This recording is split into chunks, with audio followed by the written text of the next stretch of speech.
I'm Sophia Martinez, 28, and I built my immigration law practice from nothing but fury and determination. Every day, I sit across from families being torn apart by a system designed to break them, and every day I remember exactly how that feels. My corner office in downtown Phoenix overlooks the desert landscape where so many people risk everything for a chance at the life I nearly lost myself. Today would be different, though. Today, I'd discover that the man who destroyed my family 12 years ago was still in the business of destroying others. My law practice, Martinez Chen Immigration Services, occupied the 15th floor of a glass tower that caught the Arizona sun like a beacon. Isabella and I had worked 7 years to build something that mattered, a firm that fought for people the system wanted to forget. The waiting room was always full. Families clutching manila folders containing their entire lives, hoping we could help them stay together.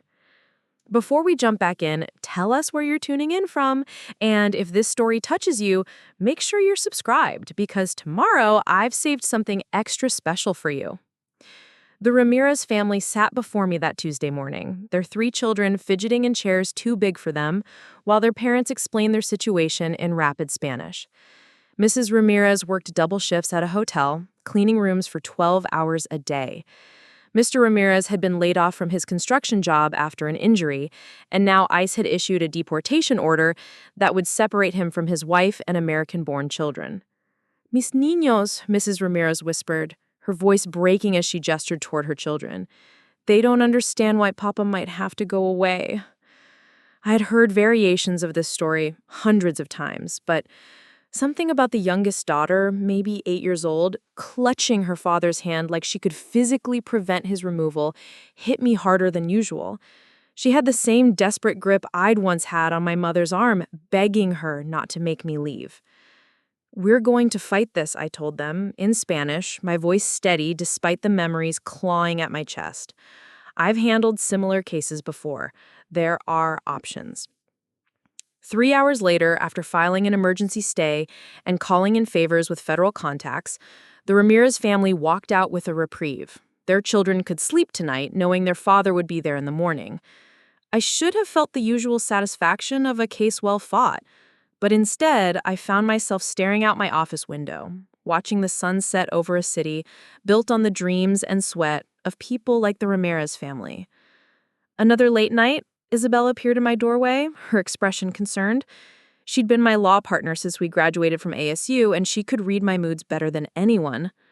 "Just finishing paperwork," I lied, though we both knew I was avoiding going home to my empty apartment where the silence would let my mind wander to places I preferred to keep locked away. Isabella studied me for a moment. "You know, for someone who wins 90% of her cases, you never seem particularly happy about it." Because winning cases didn't heal the wound that had been festering for 12 years. Because every family I kept together reminded me of the one I'd lost. Because no matter how many deportation orders I defeated, I couldn't undo the night my mother chose her new husband over her own daughter. I was 16 when Carmen Rodriguez made the choice that would define both our lives. Marcus Blackwood had been courting her for 2 years, a successful construction company owner who represented financial security she'd never imagined possible. He was charming, generous with expensive dinners and weekend trips, and very clear about his vision for their future together. "Sophia's been having some behavioral issues at school," he'd said, during what I thought was a normal family dinner. His voice was calm, reasonable, the tone of a man solving a practical problem.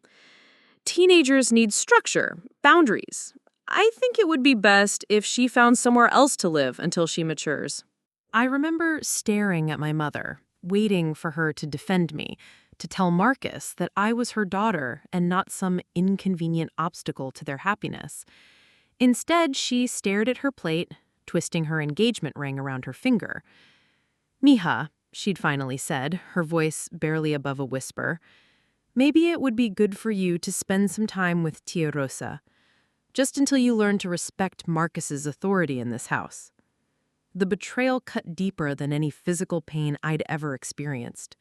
My own mother, the woman who'd raised me alone, who'd worked 2 jobs to keep us afloat, who taught me to be strong and independent, was choosing a man she'd known for 2 years over the daughter she'd carried for 9 months. "You're choosing him over me?" I'd asked, my voice cracking with disbelief. Carmen's eyes filled with tears, but her voice remained firm. "I'm choosing our future, our security. Marcus can provide things I never could."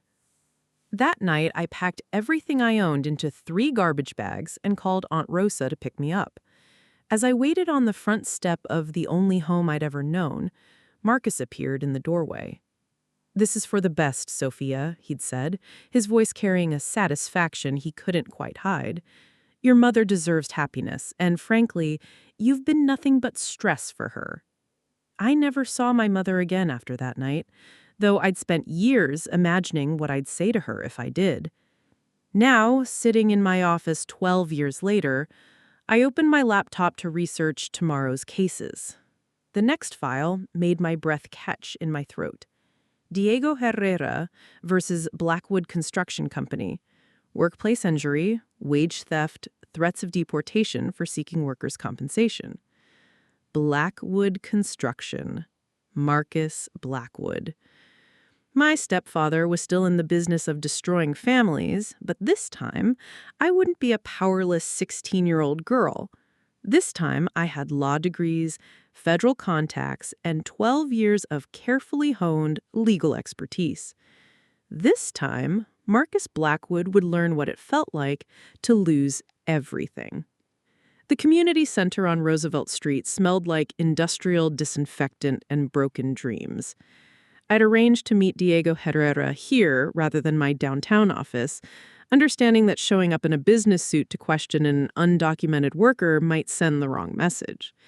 The building served Phoenix's immigrant community with everything from ESL classes to medical clinics, and I'd spent enough time here over the years to blend in. Diego sat in the medical waiting area, his left arm in a sling, and exhaustion written across his weathered face. At 35, he looked older, the kind of premature aging that comes from years of physical labor and constant stress. When I introduced myself, his dark eyes immediately filled with suspicion. "Another lawyer," he said in Spanish, shaking his head. "The last one took my money and disappeared when Blackwood's people made threats." I pulled up a chair beside him, deliberately keeping my voice low and respectful. "I'm not here for money, Mr. Herrera. I'm here because what happened to you was wrong, and I think I can help make it right." He studied my face for a long moment. "You're young. How many cases like mine have you won?" "Enough," I said simply, "and I've never lost one that mattered." Over the next hour, Diego told me a story that made my blood boil with each detail. He'd worked for Blackwood Construction for 3 years, part of a crew building luxury condominiums in Scottsdale. The company deliberately hired undocumented workers, knowing they couldn't complain about conditions or wages. Safety equipment was minimal, breaks were rare, and paychecks were consistently short. Marcus Blackwood himself would come to the site sometimes, Diego explained, wincing as he adjusted his injured arm. He'd walk around like a king, inspecting his kingdom, never speaking directly to workers like us, always through supervisors, always with threats. My stepfather's name rolling off this man's tongue sent a familiar rage coursing through my veins, but I kept my expression neutral, professional. "What happened the day you were injured?" The scaffolding collapsed. No safety harness, no proper support structure. I fell 2 stories onto concrete. Diego's voice remained steady, but his hand trembled slightly. "Broke my arm in 3 places, damaged my back, probably permanently. When I asked about workers' compensation, the supervisor told me that undocumented workers don't get compensation. They get deportation." I took careful notes, documenting every violation, every threat, every instance of exploitation. This wasn't just a workplace injury case anymore. This was systematic criminal enterprise, and Marcus Blackwood was at the center of it. "Did you keep any documentation? Pay stubs, work schedules, anything with company letterhead?" Diego nodded slowly. "Some, hidden at home. My wife, she said I should throw them away, that keeping them was dangerous, but something told me I might need proof someday." Your wife was smart to be cautious, but you were smart to keep records, I assured him. Mr. Herrera, I want to represent you, but I need you to understand something. This case won't be easy. Blackwood Construction has money, lawyers, and political connections. They'll try to intimidate you, discredit you, maybe even threaten deportation. His jaw tightened. They already threatened my family. My daughter, she's 12 years old, born here, American citizen. Last week, a man came to our apartment, said if I didn't stop making trouble, maybe immigration would take a closer look at our documentation.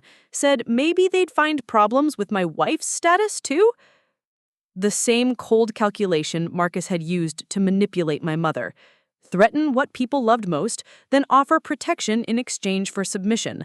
But Diego wasn't a vulnerable single mother desperate for security. He was a father fighting for his family's future. If we do this, I said carefully, I can provide legal protection for your family. I have contacts at federal agencies, relationships with other attorneys, but I need complete honesty from you about everything that happened at Blackwood Construction. Diego extended his uninjured hand. Complete honesty, Miss Martinez. If you can help my family, if you can stop what Marcus Blackwood is doing to other families, I'll tell you everything. As we shook hands, I felt something shift inside me. For the first time since I'd seen Blackwood's name in the case file, my motivation felt clean. Yes, I wanted to destroy Marcus for what he'd done to me, but Diego's courage reminded me why I'd become a lawyer in the first place.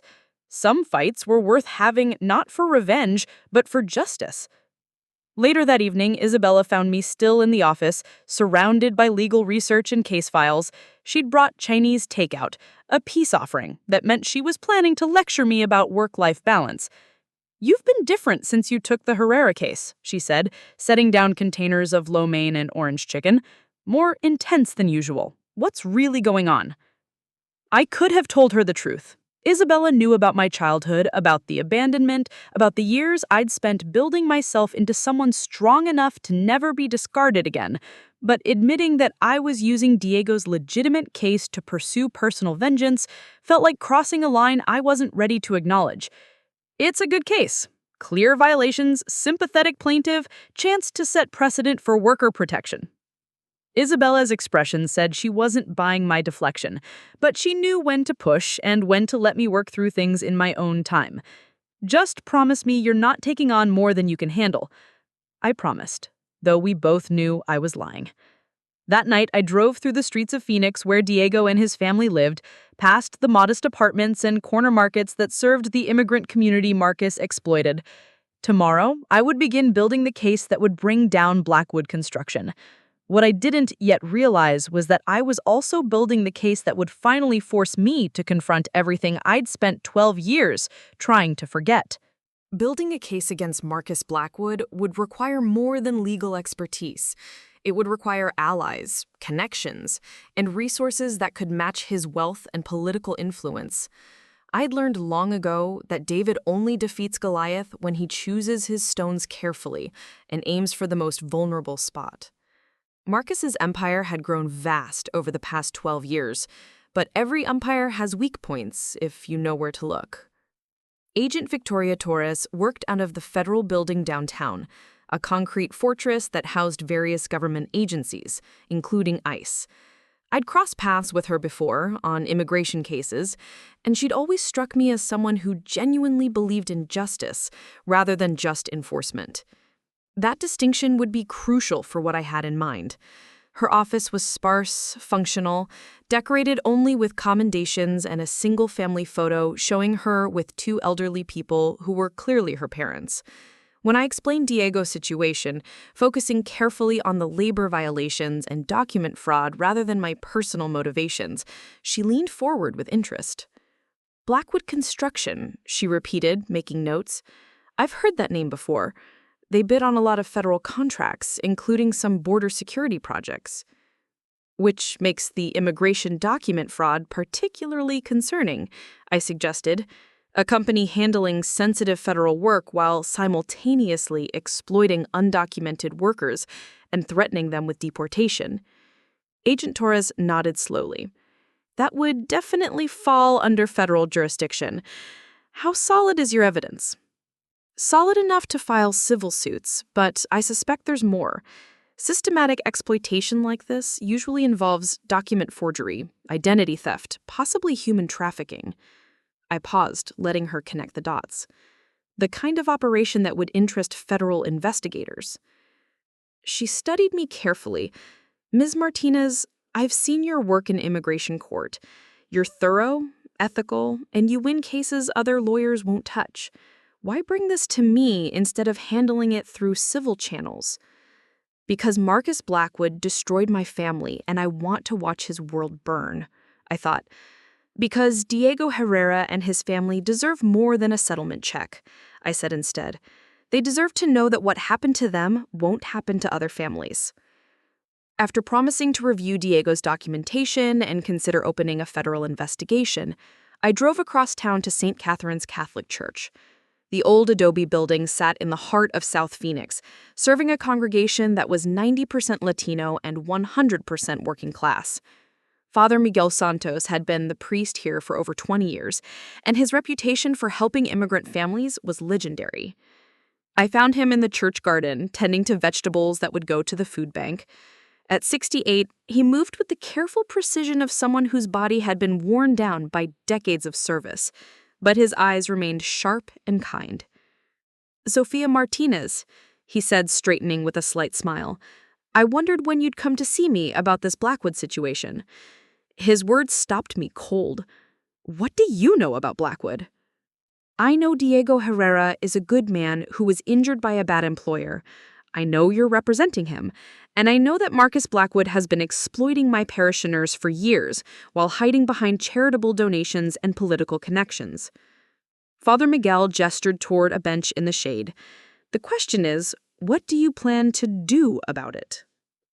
I sat beside him, choosing my words carefully. I plan to make sure he faces consequences for what he's done. Justice or vengeance, mija? The question hung in the desert air between us. Father Miguel had known my family before the abandonment, had watched my mother change under Marcus's influence, and had seen me transform from a confident teenager to an angry young woman who disappeared from his congregation overnight. Does it matter if the result is the same? I asked. It matters to your soul, he replied simply. And it matters to the families you're fighting for. Vengeance is selfish. Justice is communal. Telling and preparing this story took us a lot of time, so if you are enjoying it, subscribe to our channel. It means a lot to us. Now, back to the story. Despite his challenging words, Father Miguel agreed to help me connect with other workers who'd been exploited by Blackwood Construction. His network in the immigrant community was vast, built on decades of trust and service. By the end of our conversation, I had names of 3 more potential plaintiffs, each with stories of exploitation and intimidation. That evening, Isabella cornered me in the office kitchen as I made my 3rd cup of coffee of the day. "Sophia, I've known you for 8 years, and I've never seen you this obsessed with a case. You're working 16-hour days, you're not eating properly, and yesterday I caught you researching the personal financial records of opposing counsel. That's not normal, even for you." I tried to deflect with humor. Since when is thorough preparation abnormal for a lawyer? Since thorough preparation started looking like a personal vendetta. Isabella's voice was gentle but firm. "Talk to me. What's really going on with this Blackwood case?" I could have told her everything right then. Isabella deserved the truth, and part of me was exhausted from carrying the weight of my plans alone. But admitting my personal connection would mean admitting that I was using legitimate legal channels for illegitimate purposes. It would mean acknowledging that every strategic decision I made was filtered through 12 years of accumulated rage. "It's a good case," I repeated, the same weak deflection I'd used before. "Important precedent for worker protection." Isabella's expression said she wasn't fooled, but she also knew when to retreat and regroup. "Just promise me you're not letting this case consume you. I need my law partner intact, not burned out on some crusade." I promised again, though the word crusade echoed in my mind longer than it should have. That night, I had my first nightmare about my mother in over a year. In the dream, I was 16 again, standing on the front step with my garbage bags, watching Carmen choose Marcus over and over again in an endless loop. I woke at 4 in the morning, sweating despite the air conditioning, and found myself researching Blackwood Construction's corporate structure until sunrise. The army was assembling. Agent Torres would provide federal muscle. Father Miguel would supply community connections. Diego and the other workers would offer testimony and evidence. But as I stared at my reflection in the bathroom mirror that morning, I had to admit that Isabella was right about one thing. This case was consuming me, and I wasn't entirely sure I cared. Blackwood development brings jobs and economic growth to underserved areas, Marcus told the council, his voice carrying the practiced authority of someone accustomed to being listened to. This project will revitalize Roosevelt District while maintaining the cultural character that makes it special. Maintaining cultural character, the phrase was code for gentrification with a friendly face, and everyone in that room knew it. But Marcus had donated generously to several council members' campaigns, and his influence was evident in the deferential attention he received. After the meeting, I followed him to a restaurant in Old Town Scottsdale where he met with 2 other men I recognized from the business pages. Over expensive steaks and wine, they discussed not just the development project, but several other ventures involving real estate, construction contracts, and what sounded suspiciously like money laundering through shell companies. The beauty of working with city contracts, I heard Marcus say as I pretended to read a book at a nearby table, is that no one questions the costs when it's taxpayer money.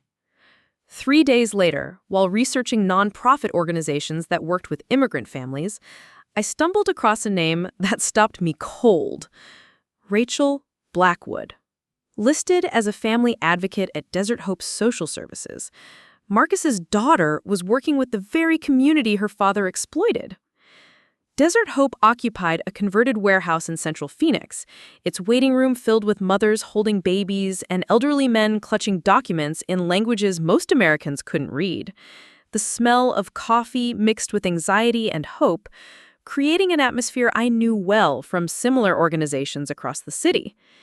Rachel Blackwood looked nothing like what I'd expected.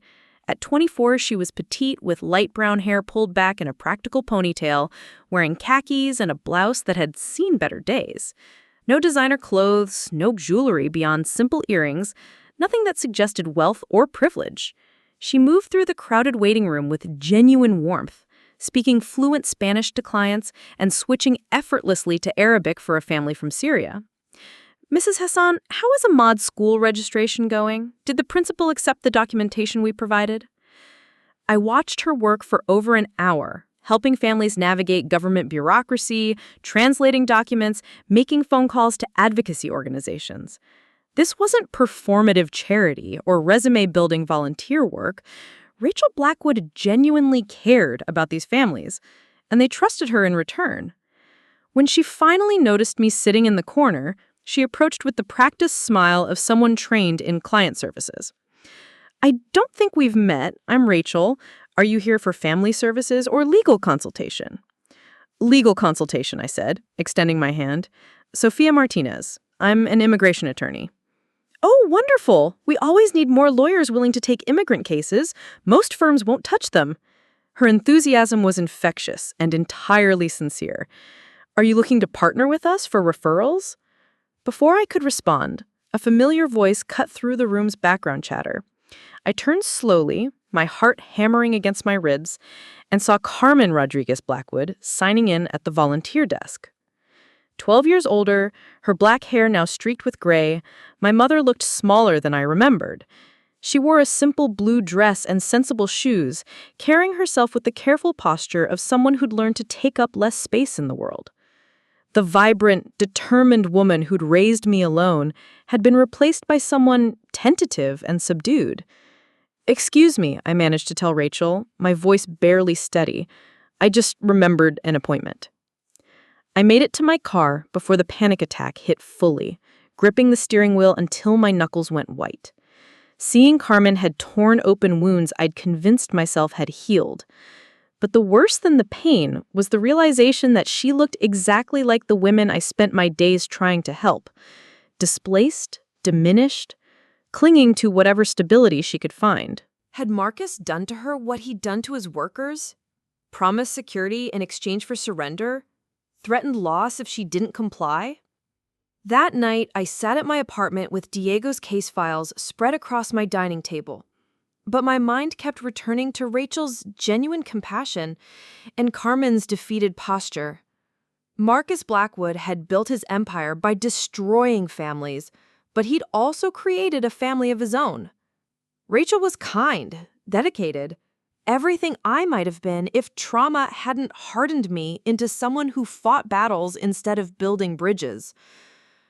For the first time since discovering Marcus's name in Diego's case, I wondered whether my campaign for justice might destroy more than just the man who'd wronged me. But then I remembered the threats against Diego's 12-year-old daughter, and my resolve hardened again. Some battles were worth fighting regardless of the cost. The Maricopa County Superior Court filing system recorded my class action lawsuit against Blackwood Construction at exactly 8:47 a.m. on a Thursday morning. By 9:15, I was standing outside the courthouse steps with Diego and 7 other plaintiffs, facing a crowd of reporters I'd carefully alerted the night before. The timing wasn't coincidental.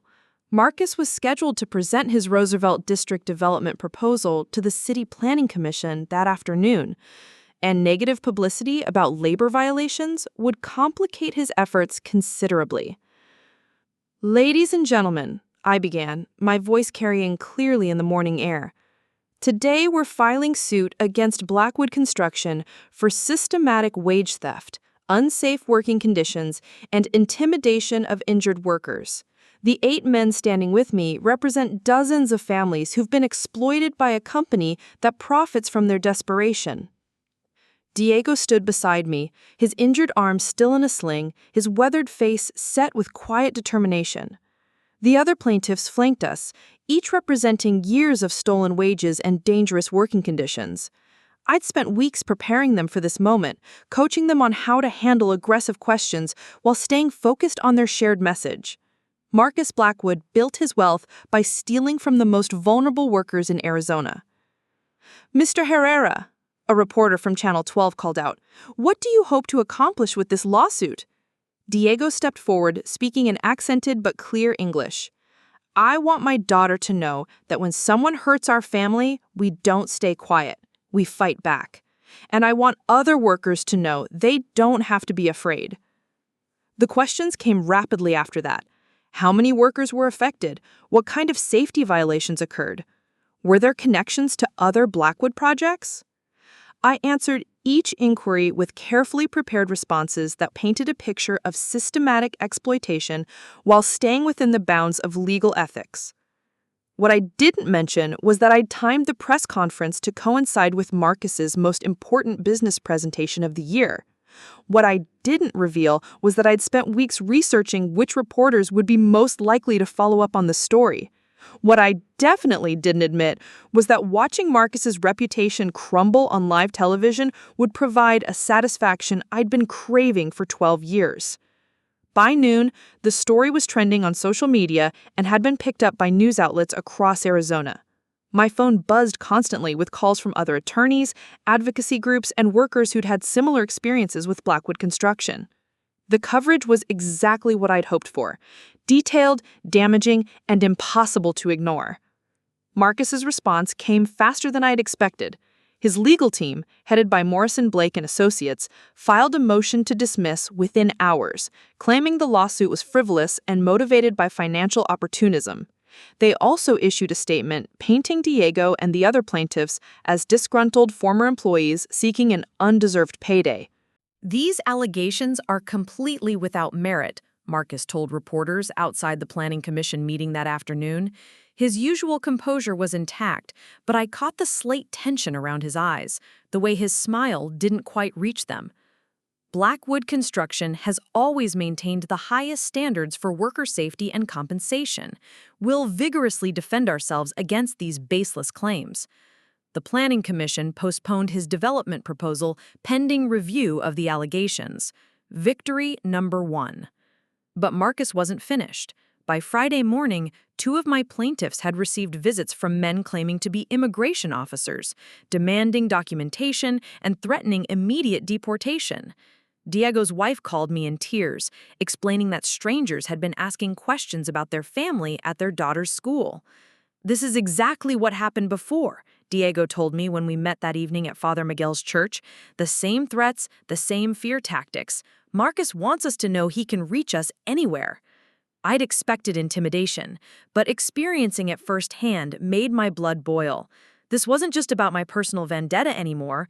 Marcus was actively threatening families, using their immigration status as a weapon to silence legitimate complaints about criminal exploitation. "He's making a mistake," I told Diego, though my calm voice masked the fury building inside me. "Every threat, every attempt at intimidation gives us more evidence of witness tampering and obstruction of justice." Isabella found me in the office that night, reviewing security footage from our building and researching private investigators who could provide protection for our clients. "Sophia, this is escalating beyond a normal civil lawsuit," she said, her voice tight with concern. "These aren't just aggressive defense tactics, Isamu. This is organized intimidation. Which is why we're going to document everything and turn it over to federal investigators," I replied. "Marcus thinks he can scare us into backing down, but he's actually giving us the evidence we need to destroy him." Isabella studied my face in the lamplight.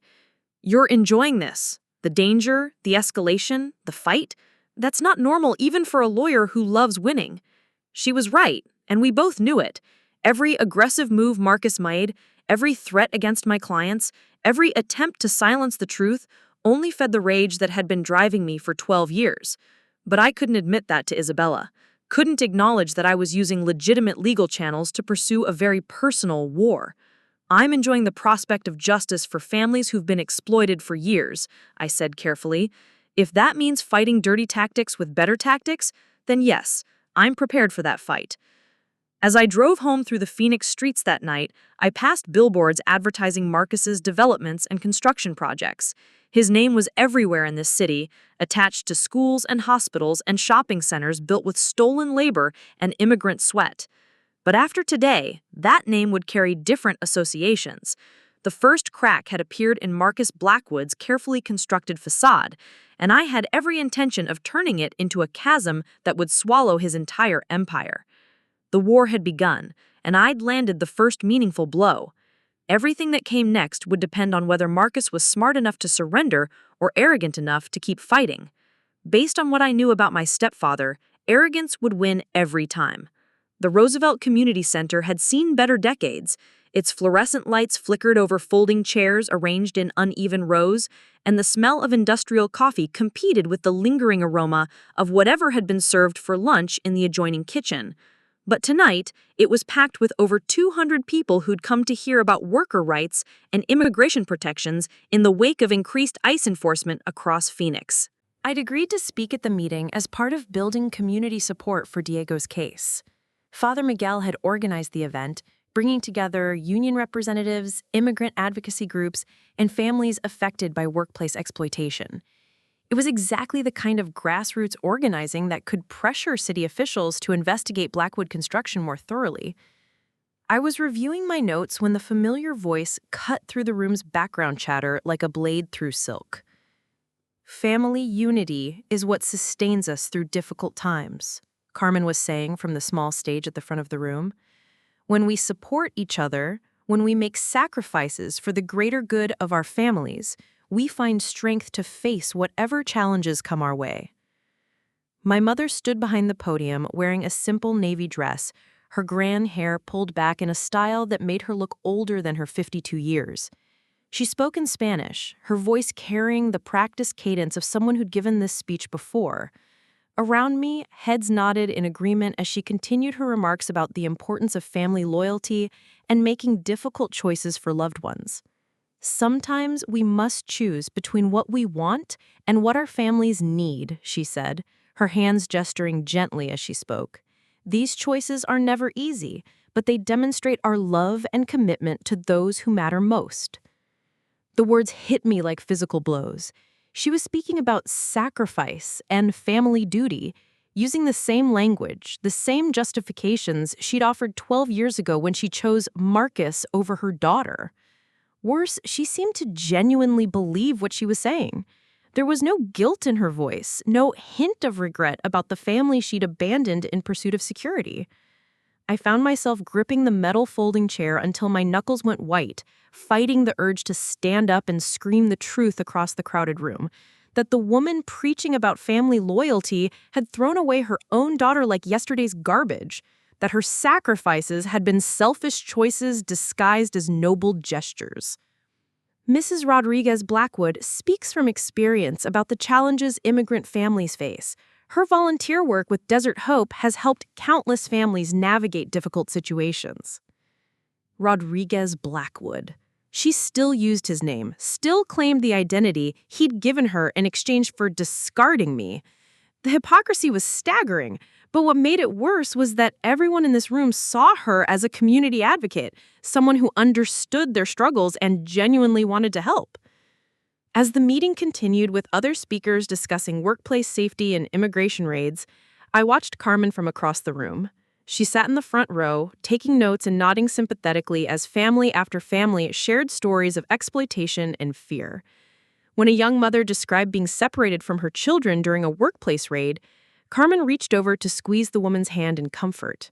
This was the woman who'd abandoned her own daughter without a second glance. After the formal presentations ended, people mingled over coffee and pan dulce, sharing stories and contact information. I should have left immediately, should have avoided any possibility of direct contact, but something kept me rooted in place.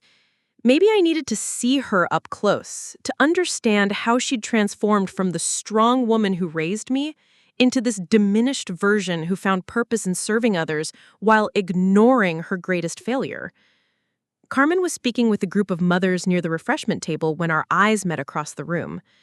For a moment, I thought I saw recognition flicker in her expression, but it passed so quickly I might have imagined it. She smiled politely, the way one stranger acknowledges another, then returned to her conversation. 12 years, and my own mother looked right through me without seeing who I was. I made it to the parking lot before the breakdown hit fully. Sitting in my car with the engine running and the air conditioning blasting, I called Isabella. I saw her, I said when she answered, not bothering with explanations we both knew were unnecessary. Oh, honey, are you okay? Where are you?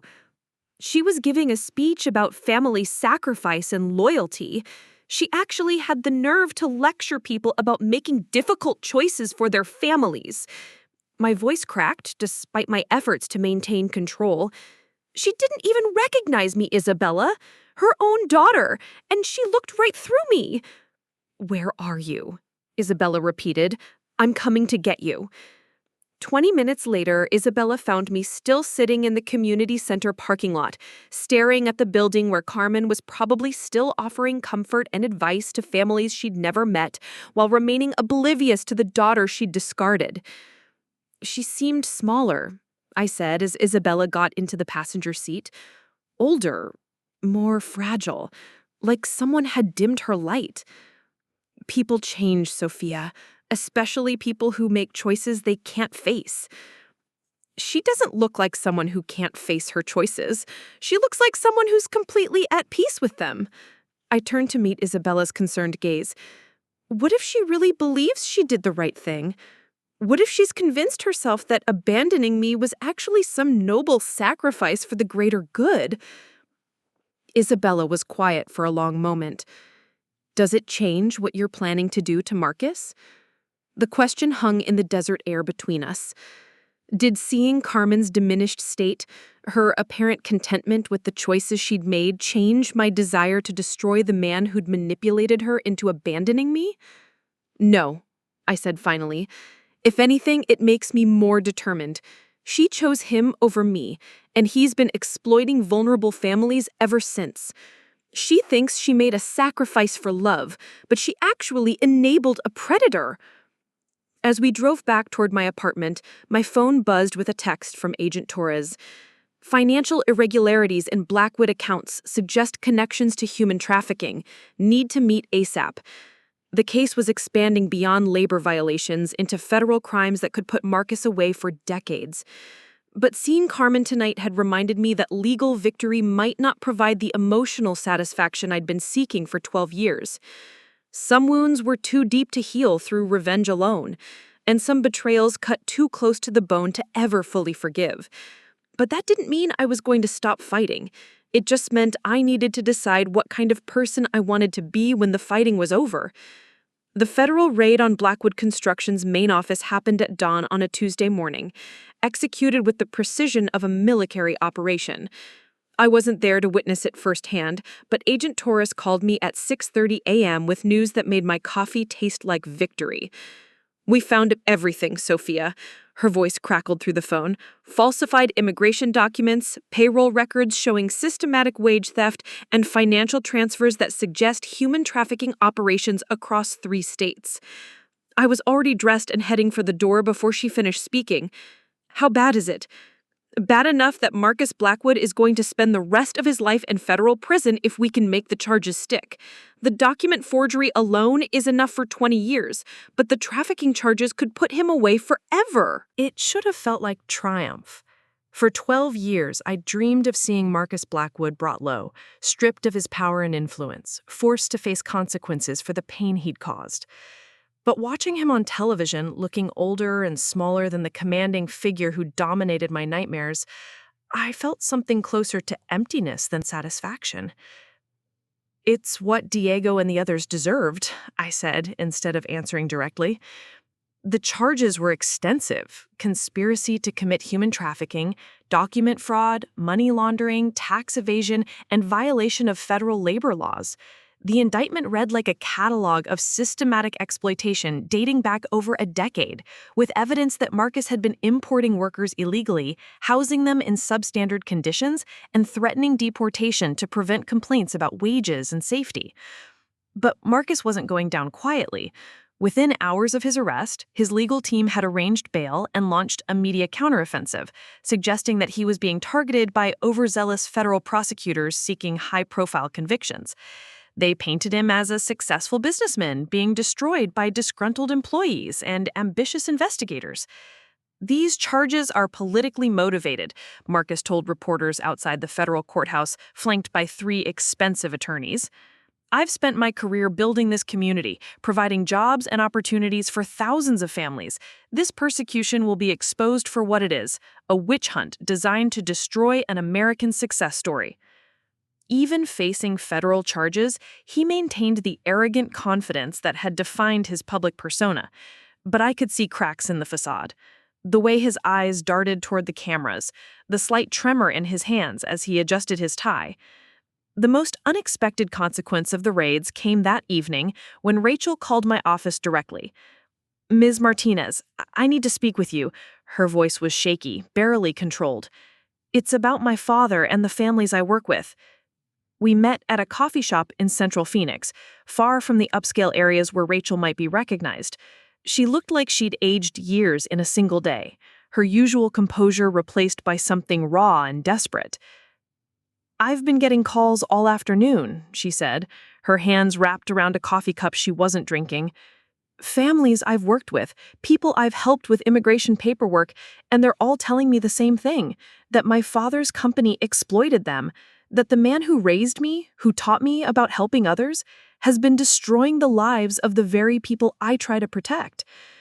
The pain in her voice was genuine, and despite everything, I found myself feeling sympathy for this young woman whose world had just collapsed. "Rachel, you couldn't have known." "But I should have," she interrupted, her voice rising slightly before she caught herself and looked around the coffee shop. "I work with these families every day. I see the signs of exploitation, the fear, the reluctance to trust authority figures. How could I not have connected it to my own father's business?" She pulled out her phone and scrolled through what appeared to be text messages. Mrs. Vasquez just told me that her husband worked for Blackwood Construction 3 years ago. He was injured on the job, denied workers' compensation, and threatened with deportation when he tried to file a complaint. I helped her family get emergency food assistance when he couldn't work, and I never once thought to ask who his employer was. The irony was devastating. Rachel had been cleaning up her father's messes without ever realizing the connection. She'd been providing aid to the families Marcus was exploiting, creating a system where he could cause harm while she provided just enough help to keep people from speaking out too loudly. "There's something else," Rachel continued, her voice dropping to almost a whisper. "Financial records, payments my father made to various officials. I found them when I went to his house to pick up some of my things. I think he's been bribing city council members and immigration officials for years." She slid a flash drive across the table. "I copied everything before the federal agent sealed the house. I don't know if it's evidence you can use, but I can't keep it. I can't be complicit in this anymore." As I took the drive, Rachel's eyes filled with tears she'd been fighting all day. "The families I work with, they trust me. They come to me when they're afraid, when they need help, when the system fails them. How am I supposed to face them now, knowing that my comfortable life was built on their suffering?" "By helping them," I said simply. "By using your knowledge of what your father did to make sure it never happens again." That night, I reviewed the files Rachel had copied, cross-referencing names and dates with the federal evidence Agent Torres had shared. Marcus's corruption was even more extensive than we'd suspected, reaching into city government, immigration services, and even some local law enforcement. But as I worked through the documents, I kept thinking about Rachel's devastated expression, about Carmen's self-righteous speech about family sacrifice, about Diego's courage in the face of threats against his daughter. Marcus Blackwood's empire was crumbling, but the human cost of his crimes would echo for generations. The question that haunted me as I worked into the early morning hours was whether my desire for revenge had made me any different from the man I was trying to destroy. Some battles were worth fighting regardless of the cost. The challenge was making sure I didn't become the kind of person who calculated that cost in other people's pain. The arrest happened during the monthly Phoenix City Council meeting, broadcast live on local television and streamed online to thousands of viewers. Marcus was in the middle of defending his development projects when federal agents walked into the chambers with handcuffs and a warrant. The cameras captured everything: his shocked expression, the confused murmur of the crowd, the moment his carefully constructed public image crumbled in real time. I watched from my office as Marcus Blackwood, the man who destroyed my family, was led away in handcuffs while news anchors scrambled to explain the charges. Human trafficking, labor exploitation, immigration fraud, money laundering. The list seemed endless, each crime representing years of systematic abuse against families who trusted him with their futures. Federal agents arrested prominent Phoenix developer Marcus Blackwood this morning on charges stemming from an extensive investigation into human trafficking and labor violations. The Channel 12 anchor announced over footage of the arrest. Blackwood Construction has been accused of exploiting undocumented workers and threatening their families to prevent them from reporting unsafe working conditions. My phone had been ringing constantly since the arrest became public. Reporters wanting statements, other attorneys offering collaboration, advocacy groups seeking interviews. But the call I'd been dreading came that evening. Rachel Blackwood, her voice hollow with shock and devastation. "Ms. Martinez, I need to see you, tonight if possible. There are things I need to understand, and I think you're the only person who can help me make sense of what's happening." We met at the same coffee shop where she'd given me the flash drive, but this time Rachel looked like someone who hadn't slept in days. Her eyes were red-rimmed, her usually neat appearance disheveled, and her hands shook slightly as she sat across from me. "I've been getting calls all day. Families I've worked with for years, people I thought I was helping, and they're all telling me the same story, that my father destroyed their lives while I unknowingly cleaned up the mess." I waited, knowing she needed to work through this revelation at her own pace. Mrs. Santos worked for my father's company 5 years ago. Her husband was injured in a scaffolding collapse and denied medical care. When she came to Desert Hope seeking assistance, I helped her apply for emergency aid, never once asking who her husband's employer was. Rachel's voice cracked. I was so proud of helping her family recover from their bad luck that I never realized my father had caused their suffering in the first place. She pulled out a tissue, dabbing at her eyes before continuing. There are dozens of them, Miss Martinez. Families whose lives my father destroyed while I provided just enough help to keep them quiet. I was his unwitting accomplice, his safety valve that prevented complete desperation from turning into organized resistance. The pain in her voice was genuine and devastating. Rachel had built her identity around helping vulnerable families, only to discover that she'd been perpetuating the very system that victimized them. Rachel, I said gently, you couldn't have known. Your father deliberately kept his business practices hidden, even from his own family. But I should have known, she insisted. I work with immigrant families every day. I see the signs of exploitation, the fear, the reluctance to trust anyone in authority. How could I be so blind to what was happening in my own family? She pulled out a tissue, dabbing at her eyes before continuing. There are dozens of them, Miss Martinez. Families whose lives my father destroyed while I provided just enough help to keep them quiet. I was his unwitting accomplice, his safety valve that prevented complete desperation from turning into organized resistance. The pain in her voice was genuine and devastating. Rachel had built her identity around helping vulnerable families, only to discover that she'd been perpetuating the very system that victimized them. Rachel, I said gently, you couldn't have known. Your father deliberately kept his business practices hidden, even from his own family. But I should have known, she insisted. I work with immigrant families every day. I see the signs of exploitation, the fear, the reluctance to trust anyone in authority. How could I be so blind to what was happening in my own family? She looked directly at me then, her eyes filled with a desperate need for understanding. You took his case, Diego's case, and you've been fighting my father for months. Why? Most attorneys would have settled by now, taken the money, and moved on. But you've turned this into something bigger, something that destroyed his entire operation. This feels personal for you. The moment had come. I could continue the deception, maintain the professional distance that had protected me throughout this campaign, or I could trust Rachel with the truth that had driven everything I'd done for the past 8 months. It is personal, I said quietly. Marcus Blackwood isn't just a corrupt businessman to me, Rachel. He's my stepfather. The words hung in the coffee shop's atmosphere like smoke, visible and toxic. Rachel stared at me, processing this information against everything she thought she knew about her family. Your stepfather, she repeated slowly. That means your mother. Carmen Rodriguez Blackwood. She chose Marcus over me when I was 16 years old. He told her I was too much trouble, too rebellious, and she had to choose between keeping me or keeping him. I met Rachel's shocked gaze.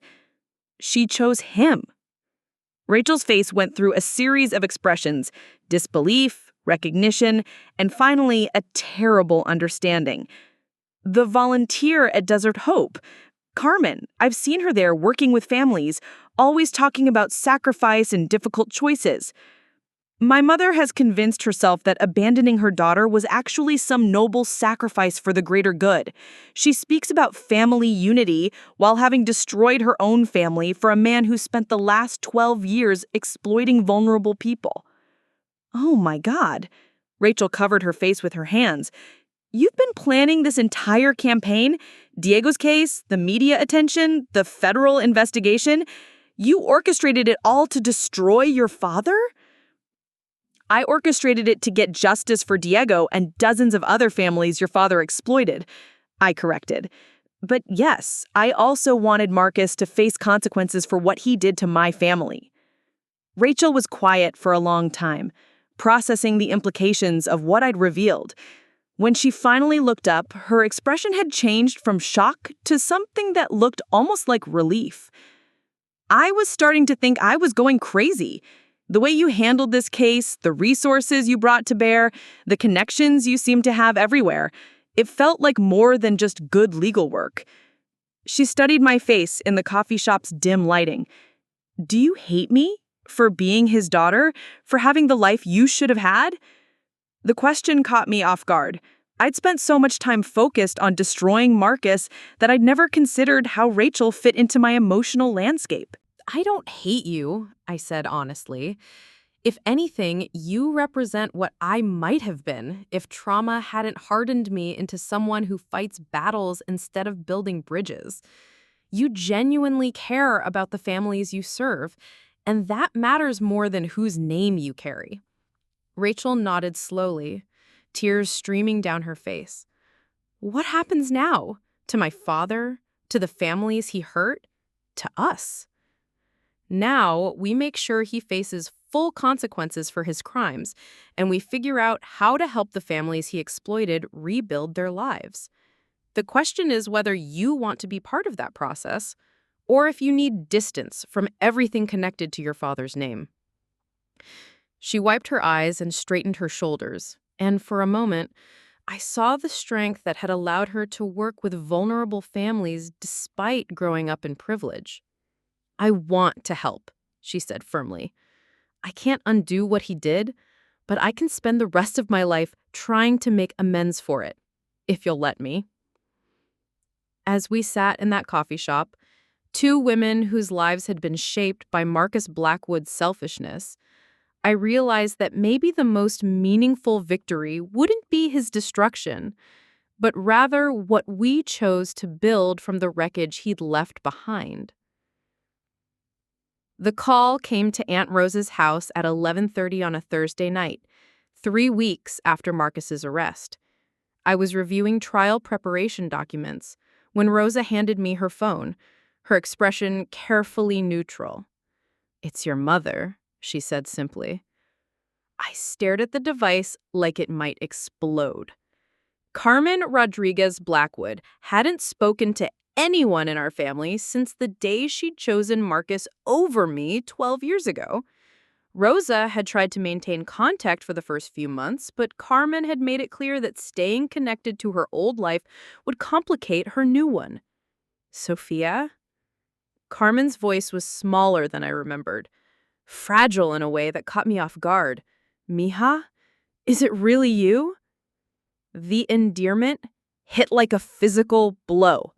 She had no right to call me that, not after abandoning me for a man who turned out to be everything I'd suspected and worse. What do you want, Carmen? I kept my voice flat, professional, using her first name deliberately. She started, then stopped. I could hear her breathing, could imagine her sitting in that expensive house Marcus had bought her, surrounded by furniture purchased with stolen wages and exploited labor. I need to see you. Please, there are things I need to say, things I need to understand. Like what? Like how my daughter became the lawyer who destroyed my husband's life. The accusation in her voice sparked immediate anger. Your husband destroyed his own life by exploiting vulnerable families for over a decade. I just made sure he faced consequences for it. Sophia, please, I know you're angry, but... Angry? I laughed, but there was no humor in it. Carmen, I was angry 12 years ago when you threw me out for a man you'd known for 2 years. What I am now is someone who spent her entire adult life cleaning up the damage people like Marcus Blackwood cause to families like ours used to be. The silence stretched between us, filled with 12 years of accumulated hurt and rage. Will you meet with me? She asked finally. One conversation. That's all I'm asking for. Against every instinct I developed for self-protection, I agreed. We met at Desert Hope Social Services, the irony so thick I could taste it. Carmen sat across from me in the same room where she volunteered to help families Marcus had victimized, where she had unknowingly worked alongside Rachel to clean up the messes he created. She looked older than her 52 years, worn down by stress and the sudden collapse of everything she'd believed about her life. "I didn't know," she said before I could speak, "about what Marcus was doing, about the workers, the threats, any of it. I swear to you, mija, if I had known—" You would have what? I interrupted. Left him? Chosen me over him? Because you had that choice 12 years ago, and you made it very clear where your priorities were. Carmen's eyes filled with tears, but I felt no sympathy. I was trying to give us a better life. After your father died, I worked 2 jobs just to keep us afloat. Marcus offered security, stability, a future I couldn't provide alone. He offered you security in exchange for discarding your daughter, and you took the deal. I thought, she started, then stopped, looking down at her hands. I thought you would be better off with Rosa. She had more stability, more time to devote to raising a teenager. I was exhausted, Sophia, broke, overwhelmed, and Marcus made me believe that choosing him meant choosing our family's future. It meant choosing your future. I was never part of the equation. Carmen looked up then, and I saw something in her expression I'd never expected, genuine recognition of what she'd done. You're right, she said quietly. I abandoned my daughter because a man made me believe I had to choose love and survival, and I've spent 12 years telling myself it was a noble sacrifice instead of admitting it was the most selfish thing I've ever done. The admission should have felt like victory, but instead it just felt hollow. All those years of imagining this confrontation, of planning what I'd say when she finally admitted her betrayal, and now that it was happening, I felt nothing but exhaustion. Marcus is going to prison, Carmen. 20 years minimum, possibly life if the trafficking charges stick. Your security, your stable future, it's gone. Was it worth it? She was crying openly now, tears streaming down her face as she faced the wreckage of every choice she'd made since I turned 16. No, none of it was worth losing you. I've known that for years, but I was too proud, too scared to admit I'd made a mistake. Scared of what? Scared that you'd become someone I didn't deserve to know. And I was right. She gestured around the room where she'd spent years volunteering. Look what you've accomplished. The people you've helped. The justice you've brought to families like ours used to be. You became everything I hoped you'd become, and you did it without me. Because of what I did to you. Father Miguel appeared in the doorway, his presence both timely and deliberate. He'd known about this meeting, had probably suggested Desert Hope as neutral ground where both women might feel safe enough to speak truth. Perhaps, he said gently, it's time to talk about forgiveness. Not absolution for past choices, but the possibility of building something new from what remains. I looked at Carmen, at this broken woman who'd given up everything for a man who'd spent their marriage exploiting the very families she now tried to help. At Rachel, who was working to establish a foundation for Marcus's victims using assets seized from his criminal enterprise. At Diego, whose courage had set everything in motion. I don't forgive you, I told Carmen. I may never forgive you, but I'm willing to try understanding why you made the choices you made, and maybe we can figure out how to move forward from here. It wasn't the tearful reunion movies promised, wasn't the dramatic confrontation I'd imagined for 12 years.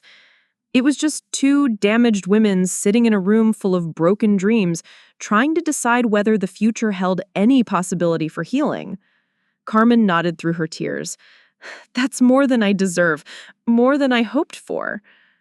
As I drove home that night, I realized that revenge had accomplished everything I'd planned, and nothing I actually needed. Marcus was facing justice, the exploited families would receive compensation, and systematic change was happening that would protect future workers. But the wound Carmen had left 12 years ago would require different medicine than legal victory could provide. 6 months after Marcus Blackwood was sentenced to 22 years in federal prison, I stood in the lobby of a renovated warehouse in central Phoenix, watching families stream through the doors of the Martinez Blackwood Foundation for Immigrant Justice. The name had been Rachel's idea, a way to honor both the heritage I'd reclaimed and the resources she'd inherited from her father's crimes. Nervous? Rachel asked, adjusting the microphone setup for our opening ceremony. At 25, she'd grown into someone I barely recognized from the naive social worker I'd first encountered 8 months ago. Prison visits to her father and months of working with his victims had hardened her idealism into something more practical and effective.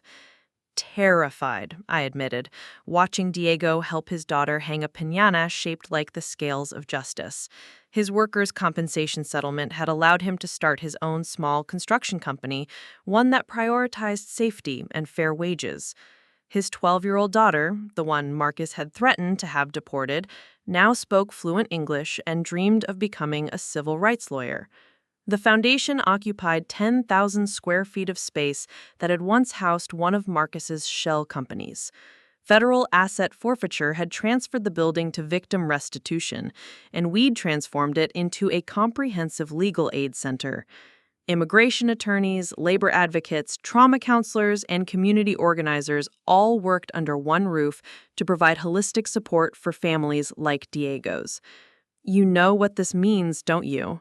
Isabella said, appearing beside me with a champagne flute filled with sparkling cider. "You've officially become someone who builds things instead of just tearing them down." She was right, and it felt strange. For 12 years, my identity had been shaped by what Marcus had taken from me. Law school, career choices, even the cases I accepted had all been filtered through the lens of abandonment and betrayal. Building something positive, something that would outlast any individual case or personal vendetta, required a different kind of courage. Father Miguel stood at the makeshift podium, his voice carrying clearly across the crowded room. "Today, we celebrate not just the opening of a foundation, but the transformation of pain into purpose, of individual suffering into community healing." He gestured toward me and Rachel.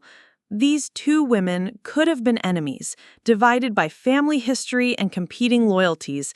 Instead, they chose to become allies in the service of justice. They prove that our worst experiences can become the foundation for our most meaningful work. The crowd included families we'd helped, community leaders, local politicians, and reporters documenting this latest chapter in the Blackwood scandal. Agent Torres had driven down from the federal building, Diego's entire extended family was present, and even Carmen sat in the back row, looking uncomfortable but determined to support what her daughter had built from the wreckage of her marriage. When it was my turn to speak, I looked out at faces that represented every type of family Marcus had exploited: construction workers, domestic employees, agricultural laborers, people who'd risked everything for the promise of work and dignity in America. 8 months ago, I thought justice meant destroying the man who'd hurt my family. I was wrong. Justice means ensuring that what happened to us doesn't happen to anyone else. It means transforming systems that exploit vulnerability into systems that protect it. I paused, catching sight of Carmen in the back row. Our relationship remained complicated, probably always would, but we'd started family therapy, 2 sessions a month, where we slowly worked through 12 years of accumulated hurt. It wasn't forgiveness yet, but it was something more valuable: understanding. The Martinez Blackwood Foundation exists because people like Diego Herrera had the courage to speak truth about their experiences. Because advocates like Agent Porras chose justice over bureaucracy, and because communities like this one refuse to let exploitation continue in the shadows. The applause was warm, genuine, and I felt something I hadn't experienced in years: peace with the choices I'd made. Later that evening, after the last guests had left and the cleanup was finished, Rachel and I sat on the foundation's front steps, sharing a bottle of wine and watching the Phoenix skyline light up against the desert night. "Do you think he knows," Rachel asked, "about what we've built from his crimes?" Marcus received regular reports from his lawyers about the civil cases, the victim compensation, and the systemic changes his prosecution had triggered. He knew that his daughter had transformed his seized assets into a foundation dedicated to helping the families he'd exploited. "I hope he does," I said. "I hope he lies awake in his federal prison cell knowing that every family we help, every worker we protect, every system we change represents the complete failure of everything he tried to accomplish." Rachel smiled. "That's probably the healthiest form of revenge possible." She was right. Destroying Marcus had provided temporary satisfaction, but building something meaningful from the wreckage of his crimes offered something more valuable: the knowledge that trauma could be transformed into purpose, that individual pain could become collective healing. My phone buzzed with a text from a new client, a domestic worker whose employer had confiscated her documents and threatened to have her deported if she complained about unsafe working conditions. Tomorrow, I would help her understand her rights, connect her with resources, and, if necessary, build a case that would hold her exploiters accountable. But tonight, I sat on the steps of a foundation built from the ruins of my stepfather's criminal empire, surrounded by the evidence that some battles were worth fighting, not for revenge, but for the possibility of a world where no child would grow up the way I had. Marcus Blackwood had taught me that families could be destroyed by selfishness and greed.